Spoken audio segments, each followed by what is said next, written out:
Hello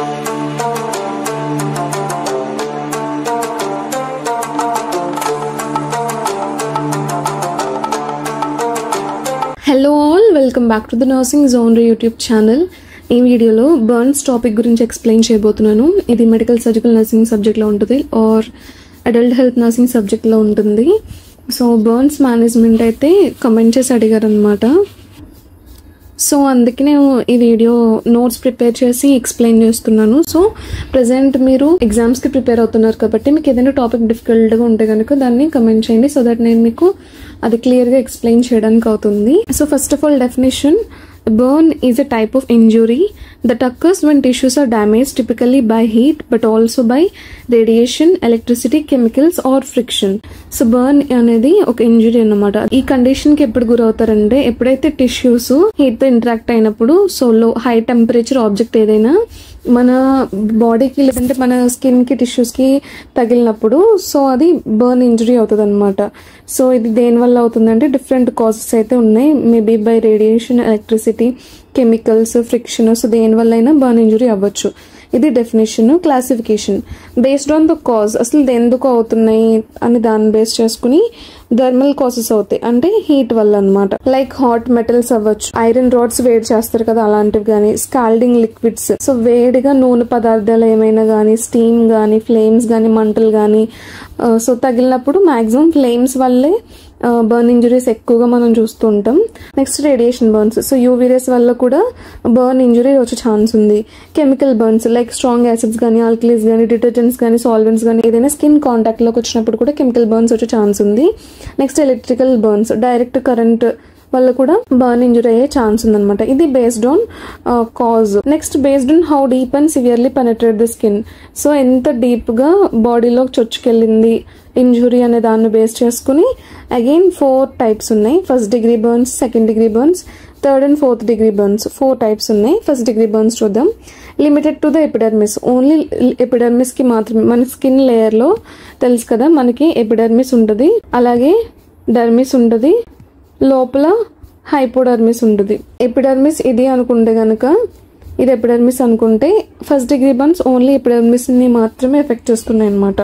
వీటిని మనం superficial burns అని పిలుస్తాము. ఫస్ట్ డిగ్రీ బర్న్స్ లో మనం సైన్స్ అండ్ సిమ్టమ్స్ ఏం చూడొచ్చు అంటే రెడ్నెస్ ఉంటుంది, మైల్డ్ స్వెల్లింగ్ లేదా పెయిన్ కూడా ఉంటుంది. ఎందుకంటే నర్వ్ ఎండింగ్స్ అన్ని ఎపిడర్మిస్ లోనే ఉంటాయి కాబట్టి. సో మాక్సిమం పెయిన్ ఎక్కువగానే ఉంటుంది, రెడ్నెస్ కనిపిస్తుంది, మైల్డ్ స్వెల్లింగ్ ఉంటుంది. Within few days to week healing అనేది జరుగుతుంది అనమాట. Second degree burns effect both the epidermis and part of the dermis. Second degree burns లో epidermis along with part of the dermis మాత్రమే effect అవుతుంది అనమాట. ఇక్కడ appears red, blistered, swollen with intense pain.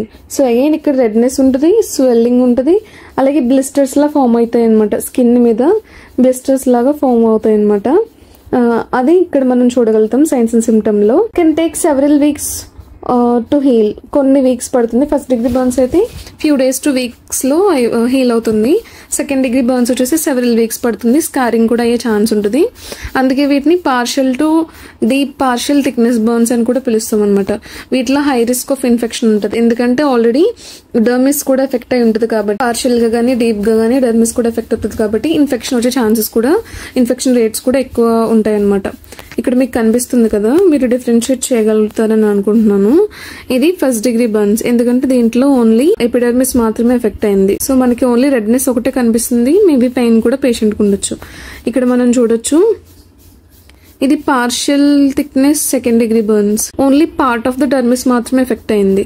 So epidermis పోయింది, ఇక్కడ ఇది కనిపిస్తుంది కదా స్కాల్డింగ్, ఇది ఎపిడర్మిస్ పోయింది, ఇది డర్మిస్ కూడా కొంచెం ఎఫెక్ట్ అయింది కాబట్టి పార్షియల్ థిక్నెస్. ఇక్కడ డర్మిస్ కొంచెం ఎక్కువగానే ఎఫెక్ట్ అయింది కాబట్టి deep partial thickness burns. So ఈ రెండింటిని మనం సెకండ్ డిగ్రీ బర్న్స్ అని చెప్పొచ్చు. థర్డ్ డిగ్రీ బర్న్స్ చూద్దాం. Extends through the entire skin including the dermis called as full thickness burns. So entire skin in the sense dermis, hypodermis కూడా effect అవుతుంది దీంట్లో. దాన్ని మనం ఫుల్ థిక్నెస్ బర్న్స్ అంటాం, ఎందుకంటే ఫుల్ స్కిన్ ఇన్వాల్వ్ అవుతుంది కాబట్టి. Appears as white, charred or brown with little or no pain. Pain ఉండకపోవచ్చు, ఎందుకంటే డర్మిస్, హైపోడర్మిస్ కూడా ఎఫెక్ట్ అవుతుంది కాబట్టి వైట్ గా, చార్డ్ గా, బ్రౌన్ గా కనిపిస్తుంది. బ్లిస్టర్స్ రేర్ గా ఉంటాయి. సో మనం సెకండ్ డిగ్రీ బర్న్స్ లో చూసాం ఫ్యూ వీక్స్ పడుతుంది హీల్ అవ్వడానికి. బట్ థర్డ్ డిగ్రీ బర్న్స్ కి వచ్చేసరికి సర్జికల్ ఇంటర్వెన్షన్ అయితే ఖచ్చితంగా అవసరం. Can result in extensive scarring. High risk of infection అనమాట. ఎందుకంటే టోటల్ స్కిన్ ఇన్వాల్వ్ అవుతుంది, ప్రొటెక్టివ్ లేయర్ అంతా పోతుంది కాబట్టి. అండ్ ఆల్సో ఫంక్షనల్ ఇంపైర్మెంట్ కూడా ఉండొచ్చు. సో ఇక్కడ మీరు చూడొచ్చు వైట్గా కనిపిస్తుంది కదా, కొంచెం 3 లేయర్స్ ఆఫ్ ద స్కిన్ కూడా ఎఫెక్ట్ అయింది కాబట్టి ఇది 3rd degree బర్న్ అనమాట. 4th degree burn extend through the skin, dermis and deeper tissues. ఇక్కడ మజిల్స్, టెండోన్స్ అలాంగ్ విత్ బోన్స్ కూడా మనకి పైకి కనిపిస్తుంది కనుక దీన్ని మనం 4th degree బర్న్ అని పిలుస్తాం. సివియర్ షారింగ్ ఉంటుంది, టిష్యూ డిస్ట్రక్షన్ ఉంటుంది, అండర్లయింగ్ స్ట్రక్చర్స్ అన్ని కూడా కనిపించేస్తూ ఉంటాయి. బ్లిస్టర్స్ అనేవి ఉండవు అనమాట దీంట్లో. ఎక్స్టెన్సివ్ సర్జికల్ ఇంటర్వెన్షన్ అవసరం, అలాగే లాంగ్ టర్మ్ రీహాబిలిటేషన్ కూడా అవసరం. హీలింగ్ అనేది త్వరగా అవ్వదు కాబట్టి.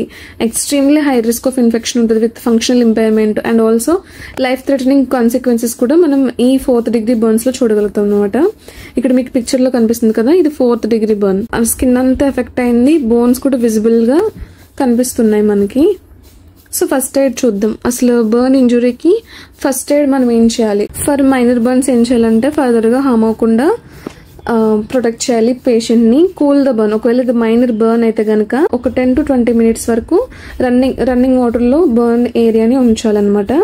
ఏదైనా రింగ్స్ గానీ, ఏదైనా టైట్ ఐటమ్స్ గానీ బాడీ మీద ఉంటే వాటిని లూజ్ చేసి తీసేయాల్సి ఉంటుంది. లోషన్ అలాంటిది అప్లై చేయొచ్చు. మైనర్ బర్న్స్ కి నేను చెప్తుంటా బ్యాండేజ్ చేయాల్సి ఉంటుంది మైనర్ బర్న్ ని.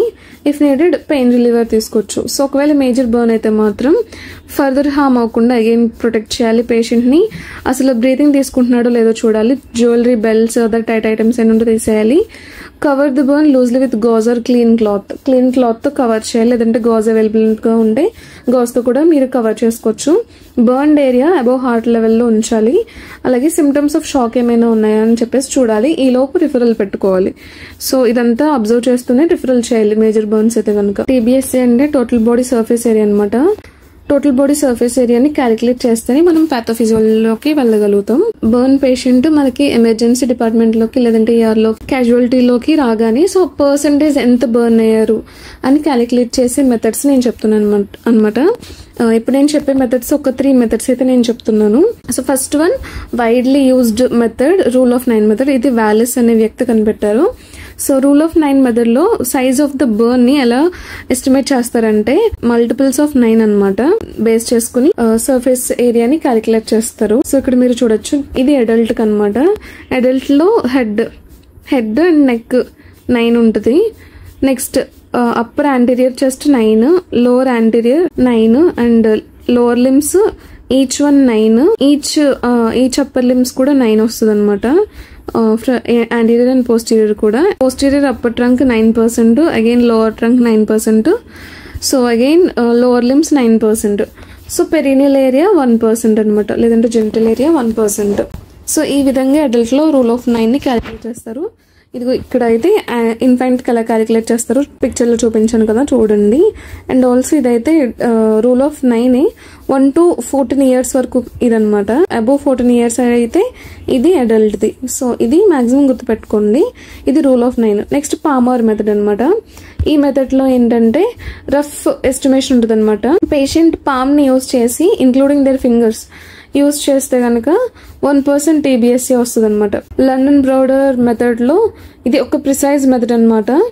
దీంట్లో ఏంటంటే ఈచ్ వేరియస్ అనటామికల్ పార్ట్స్ కి along with especially head and legs changes ఉంటాయి కాబట్టి ఒక్కొక్క పేషెంట్ కి ఒక్కొక్కలా ఉంటారు. ఒబేస్ గా ఉంటారు కొంతమంది నాన్ ఒబేస్ గా ఉంటారు. సో వాళ్ళలో కూడా యాక్యురేట్ గా క్యాలిక్యులేట్ చేయడానికి, సో ప్రిసైజ్ గా క్యాలిక్యులేట్ చేయడానికి ఈ మెథడ్ యూజ్ అవుతుంది అనమాట.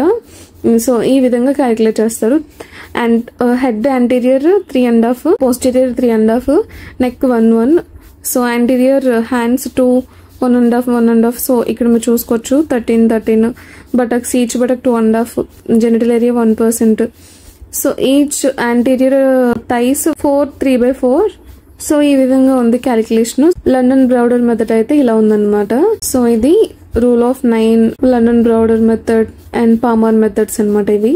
సో ఇప్పుడు మీకు ఒక ఎగ్జాంపుల్ కూడా ప్రొవైడ్ చేస్తాను సో దట్ మీకు రూల్ ఆఫ్ 9 అర్థమవుతుంది. If A patient has a burn on entire left leg and entire right arm. So ఒక పేషెంట్ మీకు ఎమర్జెన్సీ డిపార్ట్మెంట్కి వచ్చారు.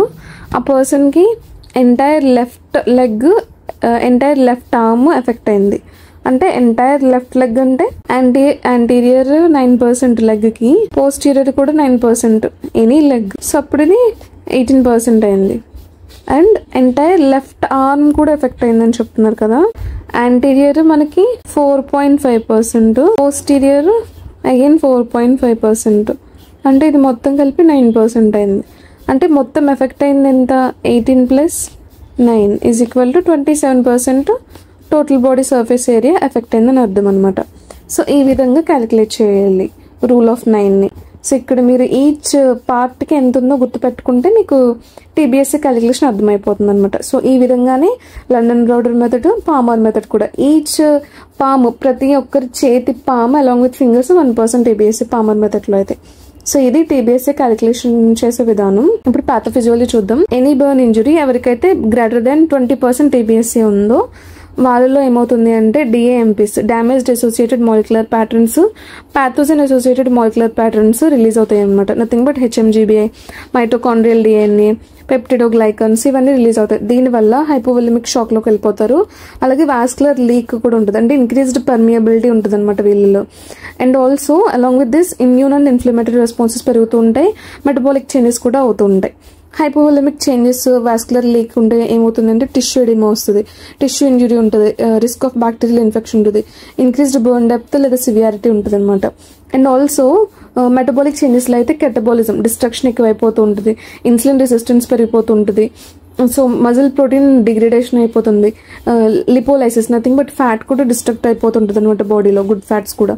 సో నెక్స్ట్ ఇమ్యూన్ రెస్పాన్సెస్లో, ఇమ్యూన్ అండ్ ఇన్ఫ్లమేటరీ రెస్పాన్సెస్లో ఏమవుతుంది అంటే మోనోసైట్స్, ఇమ్యూన్ అంటే WBCs కదా, మోనోసైట్స్ అనేవి interleukin 6, 10, TNF and PGA factors అన్ని ఇంక్రీజ్ అవుతాయి.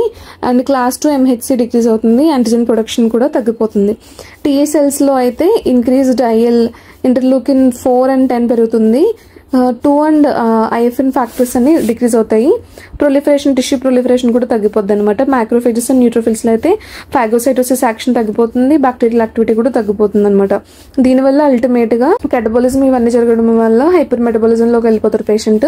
And also immuno suppression, bacterial multiplication ఈ ఇమ్యూనో సప్రెషన్ వల్ల జరుగుతుంది అనమాట. దీనివల్ల అల్టిమేట్గా sepsis and multi organ failure, death కూడా లీడ్ అవుతుంది అనమాట. ఇప్పుడు మేనేజ్మెంట్ చూద్దాము.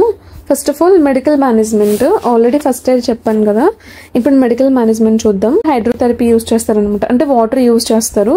So involves the use of water for soothing pain, so pain తగ్గించడానికి, అలాగే బర్న్ వూండ్స్ ని ట్రీట్ చేయడానికి కూడా విర్పుల్ థెరపీ అని ఒకటి ఉంటుంది అనమాట. దీని ద్వారా surface area of the burn clean అవుతుంది, అండ్ ఆల్సో బర్న్ వూండ్ ని హైడ్రేట్ చేస్తుంది, లోకల్ సర్క్యులేషన్ ని ఇంక్రీజ్ చేస్తుంది, వూండ్ పెయిన్ కూడా, బర్న్ వూండ్ పెయిన్ కూడా తగ్గిస్తుంది అనమాట. ఈ విధంగా హైడ్రోథెరపీ యూజ్ అవుతుంది మెడికల్ మేనేజ్మెంట్లో. Next fluid resuscitation. So fluid resuscitation అనేది చాలా ఇంపార్టెంట్, ఎందుకంటే పేషెంట్ బర్న్స్ పేషెంట్ డిహైడ్రేట్ అయిపోతారు. అలాంగ్ విత్ డిహైడ్రేషన్ వాళ్ళకి ఇంక్రీజ్డ్ ఫ్లూయిడ్ సెల్ పర్మియబిలిటీ ఉంటుంది అనమాట. ఫ్లూయిడ్స్ సెల్స్లో నిలువు. సో ఫ్లూయిడ్ రెసిస్టేషన్ అనేది చాలా ఇంపార్టెంట్ బర్న్స్ పేషెంట్కి. అండ్ ఆల్సో దీంట్లో ఒక 3-4 ఫార్ములాస్ ఉన్నాయి, అవి కూడా మీరు నేర్చుకోవడం important. Fluid resuscitation aims to replace fluids lost due to increased capillary permeability and maintain organ perfusion. So capillary permeability ని మెయింటైన్ చేయడానికి, అండ్ ఆల్సో ఆర్గాన్ పర్ఫ్యూషన్ ని, అంటే ఆర్గాన్స్ కి వెళ్ళాల్సిన బ్లడ్ ఫ్లోని ఇంప్రూవ్ కూడా చేస్తుంది అనమాట. దీని గోల్ ఏంటంటే ఫ్లూయిడ్ రెసిస్టేషన్ కి ఈచ్ అడల్ట్ కూడా 0.5 to 1 ml/kg/hour ఆఫ్ యూరిన్ ని వాయిడ్ చేయాల్సి ఉంటుంది అనమాట. ఎందుకంటే మనం ఫ్లూయిడ్స్ ని ఎక్కిస్తూనే ఉన్నాం, ఒకవేళ ఫ్లూయిడ్స్ ఎక్కిస్తూనే ఉంటే ఫ్లూయిడ్ బిల్డప్ ఎక్కువ అవుతుంది. ఖచ్చితంగా యూరిన్ అవుట్పుట్ అనేది 0.5 to 1 ml/kg/hour అనేది అడల్ట్స్ లో ఉండాలి. ఇక్కడ చిల్డ్రన్కి వచ్చేసరికి 1 to 1.5 ml/kg/hour ఉండాలన్నమాట. కామన్లీ యూజ్డ్ క్రిస్టలాయిడ్స్ ఏంటంటే ఆర్ఎల్ యూజ్ చేస్తారు. కొల్లాయిడ్స్ అనేవి క్రిస్టలాయిడ్స్ యూజ్ చేసిన నెక్స్ట్ 24 hours లో కానీ సేమ్ 24 hours లో కానీ పేషెంట్ నీడ్ ని బేస్ చేసుకుని, బర్న్ ఇంజురీని బేస్ చేసుకుని క్రిస్టలాయిడ్స్ యూజ్ చేయాలా, కొల్లాయిడ్స్ యూజ్ చేయాలా ఫిజిషియన్ డిసైడ్ చేస్తారు. సెవరల్ ఫార్ములాస్ అయితే ఉన్నాయి ఫ్లూయిడ్ రెసిస్టేషన్ యూజ్ చేయడానికి బర్న్స్ పేషెంట్ లో. First formula Parkland formula. So Parkland formula వచ్చేసి 4 ml/kg % of total body surface area affected. So ఇది ఫార్ములా గుర్తుపెట్టుకోండి. దీంట్లో క్రిస్టలాయిడ్స్ లైక్ ఆర్ఎల్ యూజ్ చేస్తారు. ఫర్ సపోజ్ 80 kg అడల్ట్ ఉన్నారు, 16% total body surface area effect అవుతుంది. 24 అవర్స్లో ఎంత ఫ్లూయిడ్ అయితే మనం ఇవ్వాలో అని అడుగుతున్నారు క్వశ్చన్. సో మనకి ఫార్ములా తెలుసు, 4 ml ఇవ్వాలి. కేజీస్ ఎంత ఉన్నాడు అంటే అడల్ట్ 80 kgs ఉన్నాడు, అండ్ పర్సెంటేజ్ ఎంత ఎఫెక్ట్ అయిందంటే 16%. సో 4 × 80 × 16 చేస్తే మనకు వచ్చింది 5120 ml అనమాట. ఇంత అమౌంట్ ఆఫ్ ఫ్లూయిడ్ని మనం ఇవ్వాల్సి ఉంటుంది. అడ్మినిస్ట్రేషన్ కూడా ఈ పార్క్లాండ్ ఫార్ములాని యూజ్ చేసుకుని ఇవ్వాలన్నమాట. అంటే హాఫ్ 2560 ml మనం ఫస్ట్ 8 అవర్స్లో ఇవ్వాల్సి ఉంటుంది. నెక్స్ట్ 2560 ml నెక్స్ట్ 16 అవర్స్లో ఇవ్వాల్సి ఉంటుంది అనమాట. టోటల్ 24 అవర్స్లో half ml, half of the total fluid volume 8 అవర్స్లో ఇచ్చేస్తారు. నెక్స్ట్ 16 అవర్స్లో రిమైనింగ్ వాల్యూమ్ ఇస్తారనమాట. ఈ విధంగా అడ్మినిస్టర్ చేయాల్సి ఉంటుంది. ఇది Parkland formula. Next modified Brooke formula. అక్కడ మనం 4 ml యూజ్ చేస్తాము, ఇక్కడ 2 ml యూజ్ చేస్తాము. అడ్మినిస్ట్రేషన్ సేమ్ యాజ్ పార్క్లాండ్ ఫార్ములాలోనే ఉంటుంది. ఇవాన్స్ ఫార్ములా దీంట్లో ఏంటంటే ఫస్ట్ 24 అవర్స్లో క్రిస్టలాయిడ్స్ 1 ml per kg అక్కడ మనం 2 యూజ్ చేసాము బ్రూక్ ఫార్ములాలో. ఇక్కడ ఇవాన్స్ ఫార్ములాలో 1 యూజ్ చేస్తాం అనమాట. 1 × kg × percentage of total body surface area affected along with 2 liters of D5 లేదంటే గ్లూకోజ్ ఇస్తారనమాట విత్ వాటర్. సో ఇది క్రిస్టలాయిడ్స్ కి. అగైన్ నెక్స్ట్ వెంటనే కొలాయిడ్స్ కూడా ఇస్తారు సేమ్ ఫార్ములాని యూజ్ చేసుకుని. సో ఇది ఫస్ట్ 24 అవర్స్లో ఇస్తారు సేమ్ యాజ్ బిఫోర్. అంటే ఫస్ట్ 8 అవర్స్లో హాఫ్ ఆఫ్ ద ఫ్లూయిడ్ ఇచ్చేయాలి ఫార్ములాని బేస్ చేసుకుని. 16 అవర్స్లో రిమైనింగ్ ఫ్లూయిడ్ ఇచ్చేయాల్సి ఉంటుంది. ఇన్ ద సెకండ్ 24 అవర్స్ ఇలా ఫస్ట్ 24 అవర్స్ అయిపోయినాయి మనకి. సెకండ్ 24 అవర్స్లో 0.5లోకి వెళ్ళిపోతుంది. ఫస్ట్ 24 అవర్స్లో ఇవాన్స్ ఫార్ములా ప్రకారం 1 ml ఇచ్చాం. సెకండ్ 24 అవర్స్లో 0.5 ఇస్తాం అనమాట. బోత్ క్రిస్టలాయిడ్స్ అండ్ కొలాయిడ్స్ కూడా ఇస్తాము. Followed by 2000 ml nothing but 2 liters D5 with water అనమాట. సో ఈ విధంగా ఇస్తాము. సో పార్క్లాండ్ ఫార్ములాలో కూడా మనం ఫస్ట్ 24 అవర్స్ అలా ఇచ్చాము చూసాం కదా. సెకండ్ 24 అవర్స్లో కూడా క్రిస్టలాయిడ్స్తో పాటు కొలాయిడ్స్ లైక్ ఆల్బుమిన్ సో ఇలాంటివి కూడా ఇస్తారనమాట. ఇవి ఫార్ములాస్. ఫ్లూయిడ్ రెసిస్టేషన్ ఇలా జరుగుతుంది. Next pain and anti anxiety drugs కూడా యూజ్ చేస్తారు. Burn creams like bacitracin, silver sulfadiazine, mafenide acetate ఇలాంటివి కూడా యూజ్ చేస్తారు బర్న్ వుడ్ని క్లీన్గా ఉంచడానికి, ఇన్ఫెక్షన్ ఫ్రీగా చేయడానికి. అలాగే డ్రెస్సింగ్స్ కూడా యూజ్ చేస్తారు. నాన్ అడ్హెరెంట్ ఫిల్మ్స్ లైక్ ఏదైనా డ్రై గ్లాసెస్ అలాంటివి పెట్టేస్తే స్కిన్కి అంటికిపోద్ది కదా, పెయిన్ఫుల్గా ఉంటుంది పేషెంట్కి. సో బర్న్స్ పేషెంట్లు నాన్ అడ్హెరెంట్ ఫిల్మ్స్ కానీ ఫైన్ మెష్ గ్లాసెస్ కానీ యూజ్ చేస్తారు. సింథటిక్ డ్రెస్సింగ్స్ లైక్ ఫోమ్స్ కానీ ఫిల్మ్స్ కానీ జెల్స్ కానీ యూజ్ చేస్తారు. బయోలాజికల్ డ్రెస్సింగ్స్ లైక్ అలోగ్రాఫ్స్ కానీ ఆటోగ్రాఫ్స్ కానీ యూజ్ చేస్తారు లార్జ్ రూన్స్ని కవర్ చేయడానికి. హైడ్రోకోలైట్స్, హైడ్రోజెల్స్, ఆల్జినైట్స్ ఇవన్నీ depending on the specific needs of the burn wound base చేసుకొని ఇస్తారనమాట. Antibiotics. So already topical antibiotics చూసాం మనం, సిల్వర్ సల్ఫాడైజిన్ కానీ బైసిట్రసిన్ కానీ. So along with topical antibiotics systemic antibiotics కూడా ప్రొవైడ్ చేస్తారు సివియర్ బర్న్స్ ఉన్న వాళ్ళకి. అగైన్ టెటనస్ షాట్ కూడా ఇస్తారు, టెటనస్ టాక్సైడ్ ఇంజెక్షన్, వ్యాక్సిన్ కూడా ప్రొవైడ్ చేస్తారు. సో సర్జికల్ మేనేజ్మెంట్లో అయితే స్కిన్ గ్రాఫ్టింగ్ ఉంటుంది అనమాట. స్కిన్ బాగా లార్జ్ రూన్స్ని కవర్ చేయాలి కాబట్టి స్కిన్ గ్రాఫ్టింగ్ అయితే సర్జికల్ మేనేజ్మెంట్లో ఉంటుంది. రెస్పిరేషన్ మేనేజ్మెంట్ కూడా ఉంటుంది దీంట్లో. So this is about the video. ఈ burns management and burns topic మీకు అర్థమైందని అనుకుంటున్నాను. If you find this video helpful, do like, share and subscribe to this channel the nursing జోన్రా. Thank you.